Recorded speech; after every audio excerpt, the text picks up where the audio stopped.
I'm Solomon. I'm from Hong Kong. Martha, who is the backup presenter, is from Spain. We've got Ian, who's also from Hong Kong, and Subari and Vasu are from India. So first, I think it's important that we start off by defining sustainability.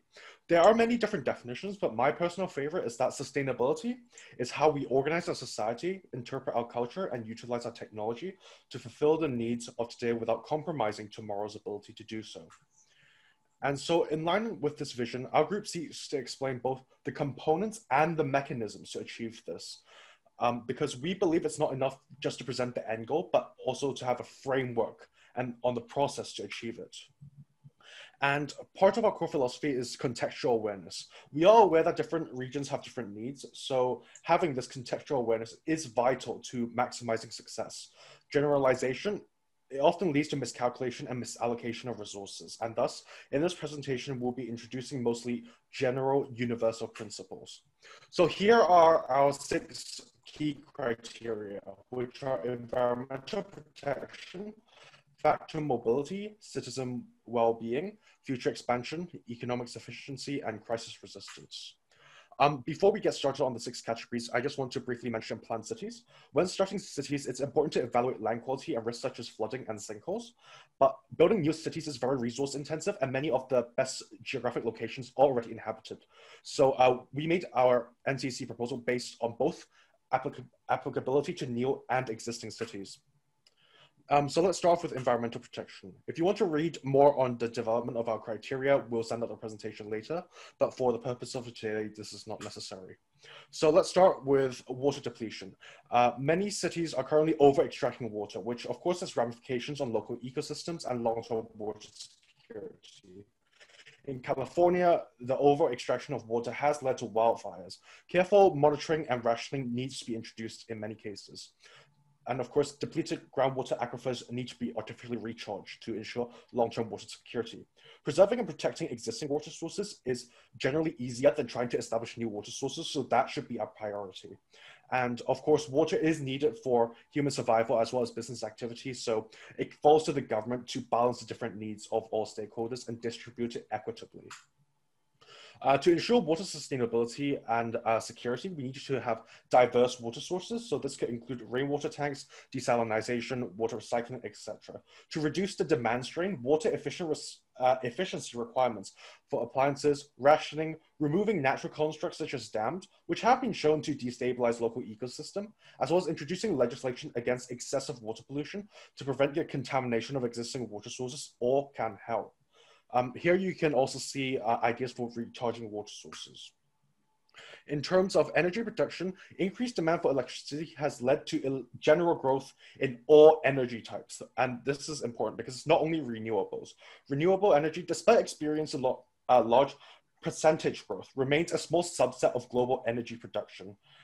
And the proportion of worldwide electricity generation based on renewable has been largely consistent since 1970. In terms of stakeholders, of course, as individuals, we are all accustomed to a lifestyle dependent on large amounts of electricity. Industry, a lot of them require electricity to operate to fulfill the consumer demands of today, and government, which has to balance the aim of supplying electricity consistently, cheaply, and sustainably. In terms of methods to reduce consumption, we could have legislation requiring more energy efficient appliances, introduce better monitoring and maintenance of infrastructure to reduce leakages and power loss during transmission. And we can also have progressive pricing systems to discourage overuse.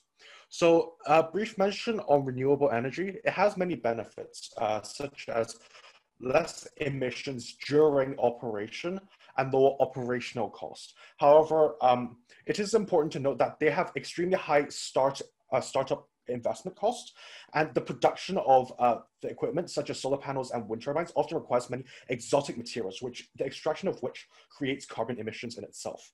Furthermore, it's only viable in certain geographic and climate conditions. It's less space efficient, and the production is often inconsistent.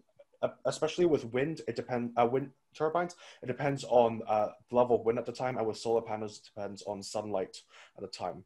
It's also important to emphasize that this technology is still largely undeveloped for widespread use. And thus, we have to be aware that renewables aren't a golden ticket to unlimited energy use, and we have to avoid falling into the trap of greenwashing to abate our own guilt. Reducing the usage and innovation are very necessary. And finally, pollution has implications on both individual health and the environment. And the tragedy of this is that the impacts are more disproportionately felt in less developed countries, where the citizens are less able to cope with this. To address pollution, we need four key components, which are monitoring, prevention, reduction, and correction. Preventing and reducing pollution is generally easier than reversing its effects, which can be achieved through mandating technologies such as catalytic converters in cars. However, we can't allow greenwashing, so don't take correction as a substitution for reduction of pollution. The next criteria of economic sustainability. First, we have to evaluate what this means. So in terms of government, the role is to ensure that evaluations are made based on social costs. For example, projects such as high-speed rail may not achieve financial sustainability, but indirect economic and social benefits such as reduced congestion, costs from correcting pollution, etc., means it's worth it. Thus, the government's goal is to ensure private costs equals social costs and private benefit equals social benefit, which means investing to make up the difference. And also in terms of providing public goods, the governments need to provide this as they are non-variables and non-excludable, meaning private companies will not provide them in sufficient amounts. In terms of making policies, government should be aiming to prioritize long-term success. This means some slightly unpopular policies such as limiting consumer debts to manageable levels. Furthermore, we need to develop better metrics. GDP, the most common indicator today, is very flawed, not accounting for many things such as the underground economy, environmental damage, etc. Beyond this, governments also need to ensure they're transparent, cracking down on corruption, and ensuring that the system is fair and easy to navigate, because stability is the bedrock for economic confidence. In terms of investment in domestic sectors, all sectors need to be emphasized, and the priority should be creating in-source supply chains to reduce the shock of external factors, as seen with COVID. Even small, what started out as small disruption can have larger ripple effects. So in terms of how the government can do this, infrastructure development to ensure connectivity between primary, secondary, and tertiary sector production needs to be a priority. Each sector also needs to be allowed some freedom, and the government needs to work with industry groups to ensure that policies are suitable. And in terms of resource use, we need the net rate of replenishment after extraction to be 0 or positive to ensure continued access for future generations. And as part of this, careful monitoring and auditing needs to be conducted so we know how much we can take without hurting longevity. And in terms of recycling, the aim is to minimize effective waste, which means recycling scraps and turning liabilities into assets. This also hopefully will lessen the burden needed for virgin material extraction so we can reduce the amount of mining and drilling needed. This can be facilitated through technological development and government intervention with subsidies, grants, etc. In terms of factory mobility, the nature of infrastructure is such that it's better to have domestic monopolies. Two sets of parallel railroads from competing companies is a waste of resources.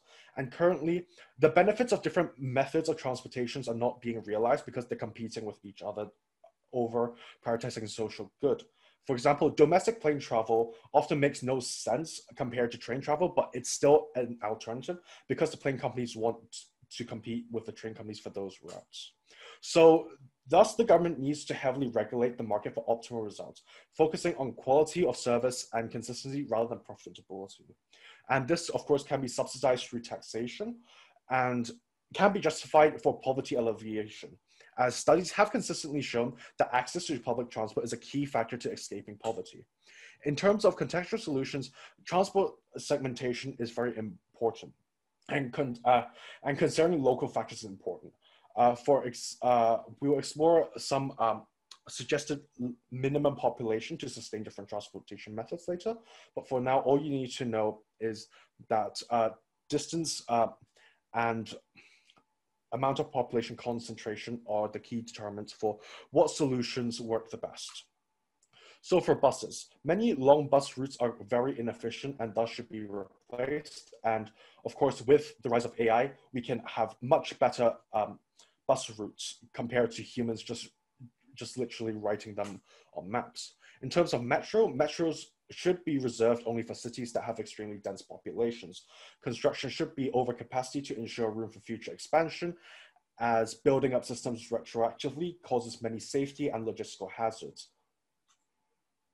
In terms of planes, short plane trips should generally be banned and replaced with trains, buses, or other less polluting methods.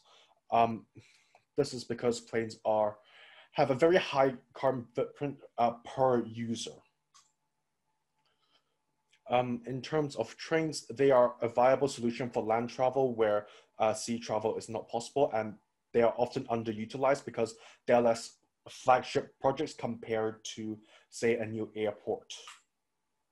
In terms of infrastructure reallocation, many current cities are too car-centric. Thus, we should start replacing roads with pavements and bike lanes. This will encourage more socially optimal transportation methods, because people instinctively will switch away from car when the utility of such is diminished. And in terms of transportation networks, many current systems are designed with the sort of hub and spoke model where there's one central hub. However, this is not conducive to long-term exponential growth. And thus a new model used in airlines, and that can also be translated into this, would be the point-to-point model, where there are many smaller regional hubs to ensure no one area is overstrained. Continue on this point, it's critical for cities to reduce urban sprawl and not have one urban core that all commuters have to go through. And to achieve this, self-contained areas of mixed residential and commercial zones would diminish the need for long travel distances, saving resources and time. One example of this in real life would be the 15-minute proposal in Paris, where they aim to make sure everything a person needs is accessible within 15 minutes of walking or public transport. New technology, of course, will also play a role in this. For example, innovative methods such as Hyperloop could be investigated and, in cases where it's appropriate, introduced. However, the focus needs to be on practicality and value over pure performance and specification. For example, Hyperloop may not be suitable for a developing country with difficult terrain and with workers that don't have the technical expertise to operate them. In areas with unique challenges, unique solutions have to be introduced. For example, cable car in mountainous regions. And finally, in terms of digital infrastructure, the provision of online services is growing increasingly important. Thus, governments need to work to ensure the latest technologies such as 5G are accessible and that their population and company are trained to be fully digitalized. Now, on to well-being. Governments are responsible for introducing a minimum standard of living for their population. Perhaps the best example historically would be the grain dole, which still does not have a modern equivalent. And potentially we would be looking at UBI. In terms of good design, the government must work with researchers to introduce good design elements and macro and micro level design policy. For example, considering the effects of building on wind patterns and ventilation is a macro policy, whereas a micro policy might be how many windows there are on a building. And similarly, on a micro level, good architectural elements must be introduced based on research. The provision of essential services is important, and I'll use Hong Kong as an example. We have the 3-6-12 rule, where police have 3 minutes to arrive on call, firefighters have 6, and ambulances have 12. This is possible because there's a network of decentralized stations strategically placed across Hong Kong, and this is something that should be repeated everywhere. In terms of well-being, while often low priority compared to emergency services, they are nonetheless very important.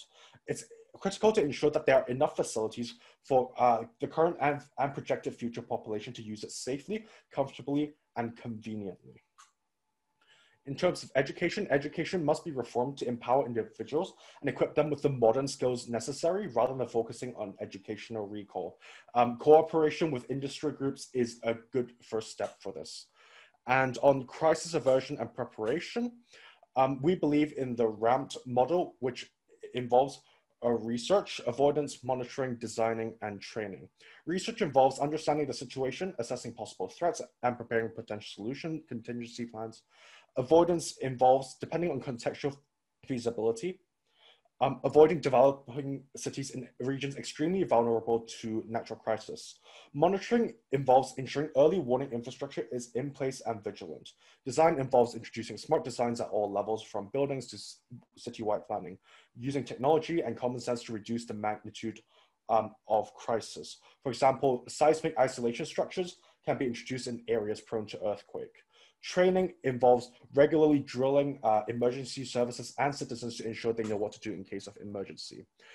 Several other policies that need to be introduced are integrating modern technological solutions to prevent crisis, ensuring diverse sources of resources to prevent critical failure at any single point, as evidenced with COVID breaking down global food networks, strategic positioning and preparation, which was briefly mentioned before, where critical services come from multiple different hubs. So in case any region is cut off, they can still survive temporarily. And of course, drills and tests to ensure everyone is prepared. In terms of future planning, we believe that cities should be designed with partial replacement and repairs in mind. For example, if we look at water pipes and electric grids today, a lot of them are buried under the ground, which makes repair of them difficult, time-consuming, interrupting daily lives, and expensive. Increased regulation needs to be made to achieve two seemingly contrasting goals. The first, to increase building longevity, and the second, to allow for easier replacement of building. Using an example, buildings in the US constructed during the 1950 and 60 period follow the minimalistic movement, and a lot of them are currently being demolished after falling into disrepair. This highlights the failure to either be long-lasting or easily replaceable. Ironically, it's likely the social cognition which impacts the longevity of buildings. Older buildings across Europe are preserved in good to excellent condition because people feel a sentimental connection to it. And this is sort of the emotion we need to tap into when designing buildings. Decentralized ability, once again, we need to avoid concentrating critical assets in any one location. And another area we need to prioritize is understanding limitations. Certain cities have fixed capacities, and overpopulation, overuse of resources need to be prevented to ensure safety and security for all. For the final point I want to make is that providing comprehensive labor training programs in close coordination with industry groups is necessary to empower individuals today, given the potential threat of automation. And so to summarize, our philosophy calls for 5 rejections. First, we shouldn't abandon existing cities completely.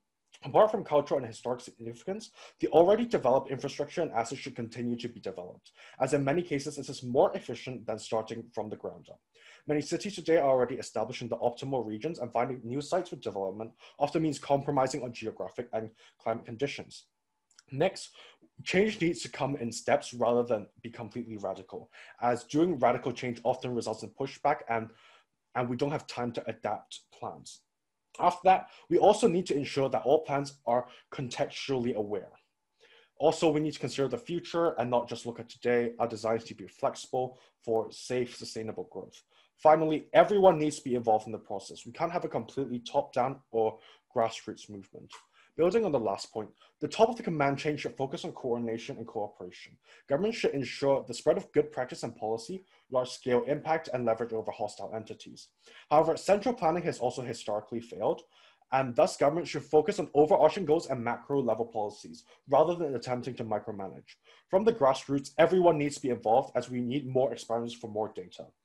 Globally, there are currently 5,400 special economic zones, but this is not enough. We need more experimentation in designs and policy. One Hong Kong here, one Singapore there, even 33 zones in Dubai is not enough. We need to continue this trend, emphasizing transparency and freedoms to facilitate more such experiments to find the best policies. Yep. And so what should we be aiming for? These are the 8 key takeaways that you should have gotten from our presentation today, which are community-oriented design, respect for culture, heritage, and individual needs, development of good infrastructure, maximizing the use of good technology, introducing good planning, design practices, having contextual awareness when taking actions, trying to ensure balance and ensuring regional self-sufficiency, and finally making sure our resource use is sustainable. So here are a quick few examples of cities that are integrating some elements. Okay, Solomon, yep. You're going to have to cut you off there. Yep, you're well over your time limit.